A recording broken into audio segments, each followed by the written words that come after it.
Hello everyone, welcome back.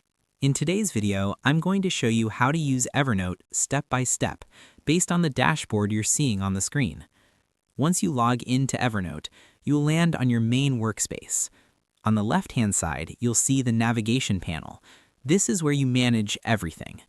At the top, there's a green New Note button. This is what you click whenever you want to create a new note quickly. Below that, you'll see sections like Notes, Tasks, Files, Calendar, Templates, Notebooks, Tags, and Spaces. These help you organize your content properly. Now let's focus on the Center section.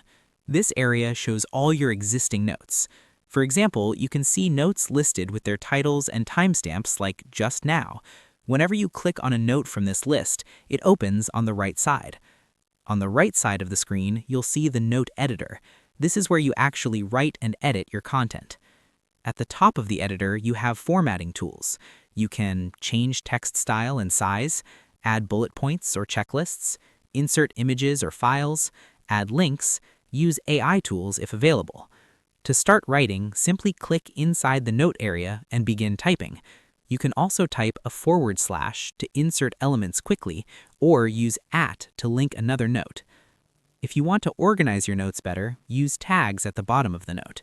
Tags make it easier to search and filter your content later. On the top right corner, you'll see the Share button. This allows you to share your note with others for collaboration. If you want to create a completely new note, just click the green New Note button on the left side. Evernote will instantly open a blank note for you to start writing. To organize your notes into categories, use notebooks. Think of notebooks like folders that group related notes together. And that's basically how you use Evernote. You create notes, organize them into notebooks, add tags for better search, and use the editor tools to format your content professionally. With consistent use, Evernote becomes a powerful productivity tool for managing ideas, tasks, projects, and study materials. Thanks for watching, and I'll see you in the next video.